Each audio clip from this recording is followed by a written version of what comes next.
আমি doctor Debashis Mukhopadhyay, homeopathic physician.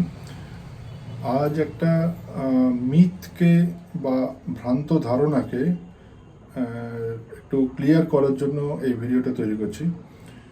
সাধারণ মানুষের অনেক ক্ষেত্রে মনে হয় যে অ্যালোপ্যাথিক মেডিসিন এবং হোমিওপ্যাথিক মেডিসিন কি একসঙ্গে কাজ করতে পারে। উত্তর হলো পারে। আমাদের অনেকেরই ধারণা থাকে যে আমি অ্যালোপ্যাথিক ওষুধ খাচ্ছি, যে কোনো কারণেই হোক, সেটা প্রেশারের জন্য হোক বা সুগারের জন্য হোক বা থাইরয়েডের জন্য হোক, যে কোনো কারণে আমাকে কন্টিনিউ ক্রনিক ডিজিজ হিসেবে আমাকে মেডিসিনটা খেতে হচ্ছে। সেক্ষেত্রে আমি কি অন্য কোনো কারণের জন্য হোমিওপ্যাথিক ওষুধ আমি নিতে পারি কি না, সেক্ষেত্রে কাজ করবে কি না। সেই পেশেন্ট হয়তো অ্যালোপ্যাথিক মেডিসিন চলাকালীন তার হয়তো কোনো একটা কারণে অ্যাকিউট কিছু ফিভার হয়েছে, রিসেন্টলি ডায়রিয়া হয়েছে, অথবা অন্য কোনো একটা ক্রনিক ডিজিজের জন্য হয়তো তার প্রস্টেটের এনলার্জমেন্ট কিছু রয়েছে, বা তার ইউটেরাইন প্রবলেম কিছু হচ্ছে, মেনস্ট্রুয়াল প্রবলেম কিছু হচ্ছে, কিংবা হেডেক রয়েছে, মাথা যন্ত্রণা রয়েছে, অ্যাসিডিটির প্রবলেম রয়েছে, any type of disease condition রয়েছে। সেই ক্ষেত্রে কি সেই অ্যালোপ্যাথিক মেডিসিনের সাথে সাথে সেই হোমিওপ্যাথিক মেডিসিন নিতে পারে কি না? অবশ্যই নিতে পারে। তার কারণ হলো অ্যালোপ্যাথিক মেডিসিনের যে অ্যাকশনের যে স্ফিয়ার, সেটা ব্লাড স্ট্রিমের ভেতর গিয়ে কাজ শুরু করে, ব্লাডে মিশে তারপরে কাজ হয়। কিন্তু আমাদের যে মেডিসিন, হোমিওপ্যাথিক মেডিসিন, যত ডাইলুটেড মেডিসিন যেগুলো আপনারা দেখে থাকবেন, যে পাওয়ারগুলো আমাদের যে 630, 200, 1M এই ধরনের পাওয়ার, অথবা 50 মিলিসিমাল স্কেলে 0/1, 0/2, 0/3 এটসেট্রা যে পাওয়ারগুলো থাকে, এই সমস্ত মেডিসিন কিন্তু আমাদের নার্ভ এন্ডিংস দিয়ে কাজ হয়। অর্থাৎ জিভে যে নার্ভ এন্ডিংস থাকে, সারা জিভের সারফেসের ওপর যে নার্ভ এন্ডিংস থাকে, সেটা হচ্ছে তার স্ফিয়ার অফ অ্যাকশন মেডিসিনের। সুতরাং দুটো মেডিসিন কিন্তু দুটো আলাদা জায়গায় কাজ করে। আবার অনেক সময় আরেকটা ধারণা হয় যে কোনো স্টেরয়েড মেডিসিন, হয়তো অ্যালোপ্যাথিক স্টেরয়েড মেডিসিন পেশেন্টকে নিতে হয়, সেক্ষেত্রে কি হোমিওপ্যাথিক মেডিসিন কাজ করবে সেই পেশেন্টের? উত্তর হলো নিশ্চয়ই করবে।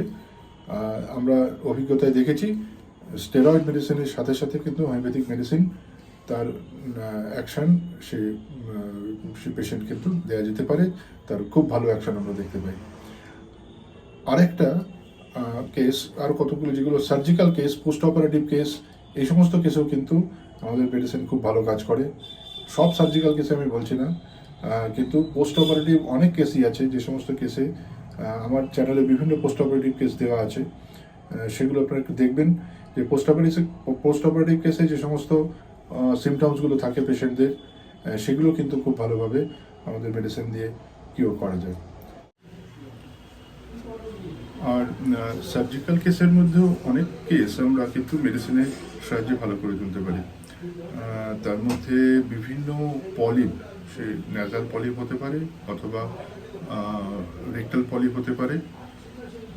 এছাড়া বিভিন্ন ধরনের টিউমার, বিভিন্ন জায়গার টিউমার, সেটা ব্রেস্ট টিউমার হতে পারে, ইউট্রাইন টিউমার, ইউট্রাইন ফাইব্রয়েড যেটাকে বলি আমরা, সেটা হতে পারে।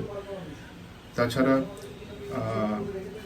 কোনো ইফিউশন, যদি প্লুরাল ইফিউশন যদি হয়, জল জমে বুকে, লাংসের কভারিংসে, সেই সমস্ত কেস, কিংবা মাইল্ড টু মডারেট অ্যাপেন্ডিসাইটিস যদি হয় সেক্ষেত্রে, এবং পাইলস, ফিস্চুরা, এই কেসগুলো, যেগুলো আমরা পিওর সার্জিক্যাল কেস বলি, সেগুলো কিন্তু আমরা আমাদের মেডিসিনের মাধ্যমে, হোমিওপ্যাথিক মেডিসিনের মাধ্যমে সুন্দরভাবে ট্রিটমেন্ট করতে পারি।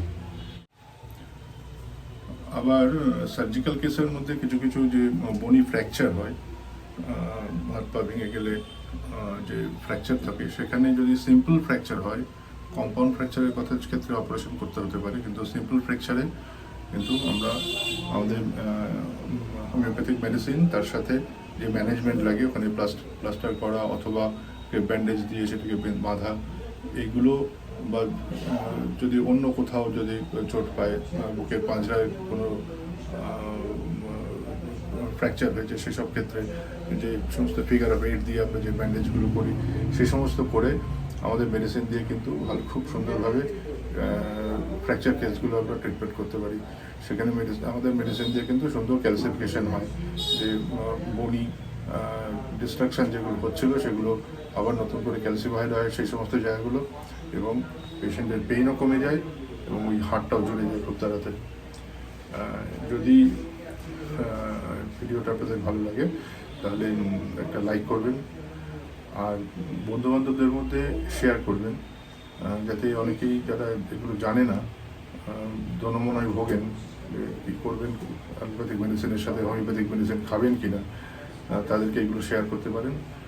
আর এটা সাবস্ক্রাইব করবেন এই চ্যানেলটা, যদি ভালো লাগে নিশ্চয়ই। তাহলে পরে এর পরবর্তী যে আমি ভিডিও দেবো, আমি বিভিন্ন ইনফরমেটিভ ভিডিও দিই, সেগুলো তার সাথে সাথে বিভিন্ন পেশেন্টের কেস রেকর্ডের ভিডিও থাকে, তাদের কিউট কেস যেগুলো সেগুলো ভিডিও থাকে, সেই সমস্ত কেসগুলো সবার আগে নোটিফিকেশন আপনার কাছে পৌঁছে যাবে। আর যদি কিছু জানার থাকে এই ভিডিওর ব্যাপারে তাহলে আমাকে কমেন্ট সেকশনে কমেন্ট করবেন, আমি উত্তর দেওয়ার চেষ্টা করব। ধন্যবাদ।